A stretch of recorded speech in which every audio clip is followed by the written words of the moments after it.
Beritakanlah firman, siap sedialah baik atau tidak baik waktunya. Shalom, puji Tuhan, berkat kemurahan Tuhan saja boleh menghantar kita ada lagi dalam renungan harian di hari ini. Firman Allah yang menjadi perenungan kita bersama di hari ini saya ambil dari Kejadian pasal 22 ayat 1 sampai dengan ayatnya yang ketiga. Firman-Nya berkata demikian. Setelah semuanya itu Allah mencoba Abraham. Ia berfirman kepadanya, Abraham, lalu sahutnya, ya Tuhan. Firman-Nya, ambillah anakmu yang tunggal itu yang engkau kasihi, yakni Ishak, pergilah ke tanah Moria dan persembahkanlah dia di sana sebagai korban bakaran pada salah satu gunung yang akan kukatakan kepadamu. Keesokan harinya, pagi-pagi bangunlah Abraham. Ia memasang pelana keledainya dan memanggil dua orang bujangnya beserta Ishak anaknya. Ia membelah juga kayu untuk korban bakaran itu. Lalu berangkatlah ia dan pergi ke tempat yang dikatakan Allah kepadanya. Demikian kebenaran firman-Nya di hari ini yang secara khusus mengajar, menasihati kita iman yang berkualitas. Saya percaya Tuhan mau supaya iman kita berkualitas seperti iman yang dimiliki oleh Abraham. Karena itu dia diberi gelar sebagai bapa segala orang beriman. Kenapa bisa seperti itu? Karena Abraham memiliki iman yang berkualitas di hadapan Tuhan. Dan kita pun belajar dan terus berusaha, kita terus berproses supaya kita juga memiliki iman yang berkualitas seperti yang dimiliki ataupun dipunyai oleh Abraham. Lalu pertanyaannya adalah, iman yang berkualitas itu iman yang seperti apa?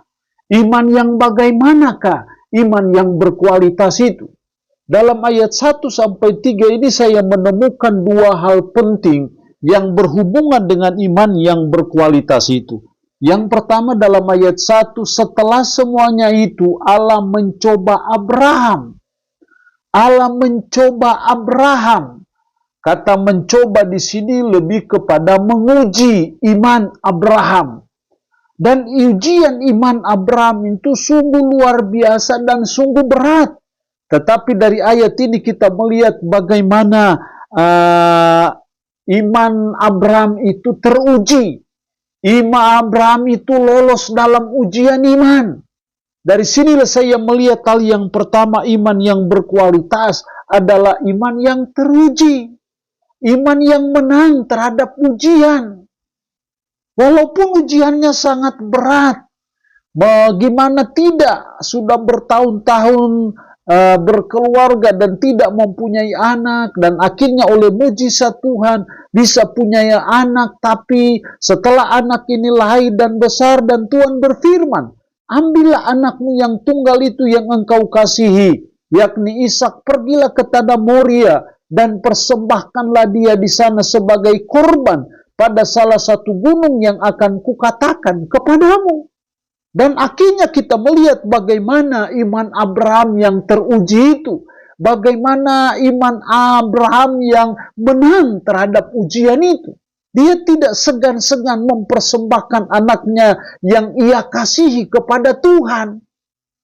Jadi iman yang berkualitas adalah iman yang teruji oleh situasi dan kondisi apapun juga. Seringkali sebagai umat, sebagai orang percaya, kita hanya berkata Tuhan baik kalau kita dalam keadaan baik. Seringkali kita bisa berkata, bernyanyi bahwa Allah itu luar biasa karena kita mengalami hal-hal yang luar biasa. Tapi ketika kita diperhadapkan pada hal-hal yang sulit, hal-hal yang sukar dalam hidup kita, seringkali iman kita tidak teruji di situ. Tapi kita belajar dari Abraham. Walaupun mengalami ujian yang sangat-sangat berat, tapi kita melihat bagaimana dia menang terhadap ujian iman itu. Jadi iman yang berkualitas adalah iman yang teruji, iman yang menang terhadap ujian.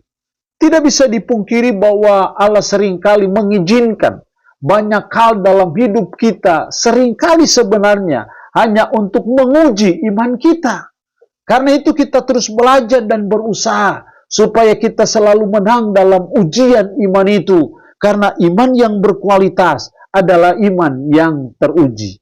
Yang kedua, iman yang berkualitas itu iman yang seperti apa? Iman yang bagaimana? Dalam ayat 2 dan 3, firman-Nya, ambillah anakmu yang tunggal itu yang engkau kasihi, yakni Ishak. Pergilah ke tanah Moria dan persembahkanlah dia di sana sebagai korban pada salah satu gunung yang akan kukatakan kepadamu. Dalam ayat 2 ada firman, ada perintah untuk mempersembahkan anaknya yang tunggal yang dikasihi. Apa yang dilakukan oleh Abraham terhadap perintah itu? Ayat 3, keesokan harinya pagi-pagi bangunlah Abraham. Ia memasang pelana keledainya dan memanggil 2 orang bujangnya beserta Ishak anaknya. Malamnya ada firman untuk mempersembahkan anaknya. Pada keesokan harinya pagi-pagi bangunlah Abraham untuk melaksanakan apa yang diperintahkan atau difirmankan Tuhan. Ini yang namanya ketaatan. Dari sinilah saya melihat hal yang kedua, iman yang berkualitas yang kedua adalah iman yang taat. Bagaimanapun kita berbicara mengenai iman, kita boleh berbusa-busa bicara tentang iman, tapi kalau iman kita tidak taat, iman kita tidak dengar-dengaran kepada firman, maka itu bukan iman yang berkualitas. Tapi iman yang berkualitas adalah iman yang disertai ketaatan, iman yang disertai kedengar-dengaran kepada firman-Nya. Itulah iman yang berkualitas. Jadi siapapun Anda berkoar-koar tentang apapun juga, iman Anda bisa dilihat dari bagaimana kita mau mentaati firman, melakukan firman itu dalam kehidupan kita sehari-hari. Itulah salah satu indikator parameter iman yang berkualitas, yaitu iman yang taat. Karena itu sebagai umat, sebagai orang percaya, mari kita belajar dan terus berusaha menjadi orang percaya yang sungguh-sungguh mau taat kepada firman. Apapun yang difirmankan Tuhan, kita belajar dengar-dengaran. Kita belajar menerapkannya. Kita belajar melakukannya seperti yang dilakukan Abraham. Makanya dia memiliki iman yang berkualitas. Karena imannya adalah iman yang disertai ketaatan. Itulah iman yang berkualitas di hadapan Tuhan. Sesungguhnya Tuhan tidak tertarik dengan jabatan apapun yang kita punyai. Sesungguhnya Tuhan tidak tertarik juga dengan berapapun banyak gelar yang kita punyai. Tuhan lebih tertarik dengan ketaatan kita daripada jubah kita. Tuhan lebih tertarik dengan ketaatan kita kepada firman daripada jabatan ataupun gelar yang kita punyai. Karena itu ketaatan, itu suatu yang sangat penting dan berharga di mata Tuhan. Dan itulah iman yang berkualitas. Allah yang punya firman ini memberkati kita dengan firman-Nya di hari ini. Amin. Mari kita berdoa. Puji syukur untuk kebenaran firman-Mu hari ini. Mengajar kami, menasihati kami iman yang berkualitas. Tuhan tolong kami supaya kami memiliki iman yang berkualitas. Seperti yang dimiliki oleh Abraham. Yaitu iman yang teruji dan iman yang taat. Roh-Mu yang kudus tanamkan dan meteraikan firman dalam hati dan pikiran kami. Dan sanggupkan kami untuk bisa memperlakukannya dalam hidup kami sehari-hari. Berkat Tuhan bagi umat-Mu yang mendengarkan renungan harian di hari ini. Yang sakit, hamba berdoa dalam nama Yesus. Tuhan lawat, Tuhan jamah, Tuhan sembuhkan dari sakit penyakit yang diderita. Terpuji-pujilah nama-Mu. Dalam nama Tuhan Yesus Kristus kami berdoa. Amin. Shalom. Tuhan Yesus memberkati kita dengan firman-Nya di hari ini.